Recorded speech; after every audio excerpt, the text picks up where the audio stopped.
వచ్చినాయి అక్కడ అంతా మేము ఎక్కడెక్కడ మేము తిరిగాము. అక్కడంతా రోడ్లు మాత్రము మెట్రో స్టేషన్స్ రోడ్లు అవన్నీ మన అదేమంటే ఎర్రకోట ఢిల్లీ గేట్ అవన్నీ అక్కడ మాత్రం చాలా సూపర్గా పెట్టారు.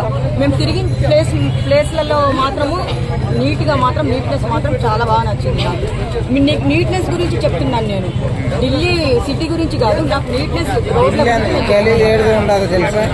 ఢిల్లీ 3 సార్లు నువ్వు గల్లీలో తిరిగాము. మేము మెయిన్ ప్లేస్ గా వెళ్ళాము. ఢిల్లీ గేట్, ఆ పార్లమెంటు కాలుష్యం ఎట్లుంటుంది తెలుసా? కాలుష్యం ఉంటుందంట. మేమైతే ఈవినింగ్ టైంలోనే మొత్తం రూమ్ లోనే వెళ్ళాం. అంతే బయటికి మాత్రం రాలేదు. 5 నుంచి 11-12 వరకు బయటనే నైట్. ఢిల్లీ మొత్తం తిరిగాం, మొత్తం జల్లడి బట్టి తిరిగాము. కానీ నీవు తిరిగిన ప్లేస్లు బాగలేవంటున్నావు. ఇండియా గేటే కదా, ఎర్రకోటనే కదా మీరు పోయింది. అంతా ఇంకోటి మహాత్మా